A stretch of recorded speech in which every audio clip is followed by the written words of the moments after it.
உங்கள் favourite TV ஷோக்களை இனி miss பண்ண தேவையில்லை. ZEE5 இல் முற்றிலும் இலவசமாக காணுங்கள். இங்கேயும் எப்பொழுதும். சாப்பிடு ஜனனி, சொல்றேன் சாப்பிடு. நீயும் சாப்பிடுற. சாப்பிடு ஜனனி, சாப்பிடு.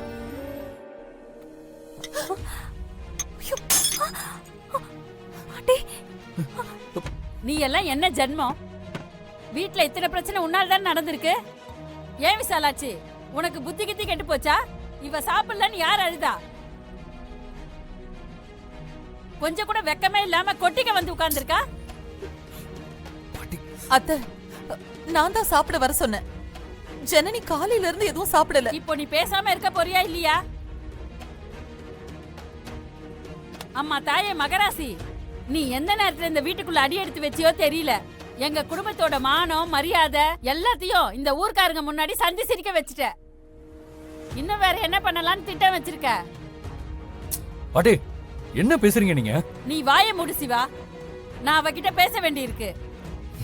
அனாதை கழுது தானடி நீ. உனக்கு குடும்பம்னா என்னன்னு தெரியுமா? இந்த ஊர்ல எங்க குடும்பத்துக்குன்னு கௌரவம் மரியாதைன்னு இருக்கு. உன் ஒருத்தியால எல்லாமே போச்சு. அத்தை, இப்ப எதுவும் பேசாதீங்க. நான் பேசியே தீருவேன். ஏண்டி, என் மகன் யார் தெரியுமா? இந்த ஊர்லயே பெரிய மனுஷன். இந்த ஊர்ல எந்த முடிவா இருந்தாலும் அது என் பையன் சம்மதத்தோட தான் நடக்கும்.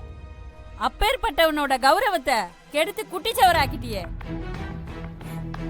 என் பையன் முன்னாடி நின்னு பேச பயப்படுறவங்கலாம் அவனை பார்த்து கேள்வி கேட்கிற நிலைமைக்கு நீ கொண்டு வந்துட்ட. நீ நல்லாவே இருக்க மாட்ட. நல்லா இருந்த வீட்டுக்குள்ள நாகப்பாம்பு பூந்தா மாதிரி என் குடும்பத்தை இப்படி பண்ணிட்டியேடி பாவி பாவி. அத்தை, என் பேத்திக்கு என் பேரன் கூட நடக்கிற கல்யாணம் தான் இல்லன்னு நினைச்சேன்.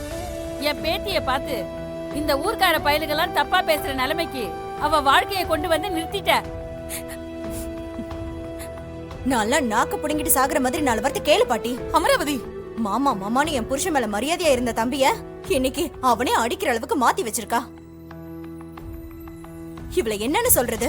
சதிகாரி, குடும்பத்தை கெடுக்கிறதுக்குனே உள்ள வந்து சேர்ந்திருக்கா. யோ, தயவு செஞ்சு எல்லாரும் கொஞ்சம் பேசாம இருக்கீங்களா? ஜனனிய காதலிச்சு கல்யாணம் பண்ணவன் நானு. அப்படி பார்த்தா என் மேலேயும் தானே தப்பு இருக்கு.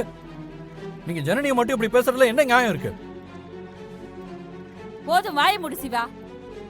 அவ ராசிதா கல்யாணம் பண்ண மறுநாளே உனக்கு ஆக்சிடென்ட் ஆயிருக்கு. யாரு பண்ண புண்ணியமோ நீ உயிரோட எங்க முன்னாடி நிக்கிற. அத்தை, போதும். இதுக்கு மேல யாரும் பேச வேணாம்.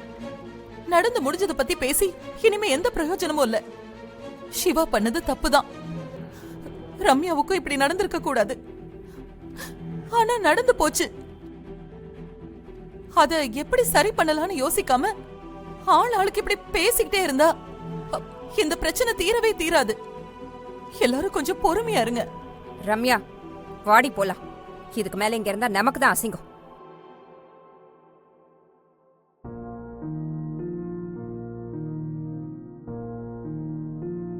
ZEE5 ஆப்பை டவுன்லோட் செய்து அனைத்து எபிசோடுகளையும் இலவசமாக பாருங்க.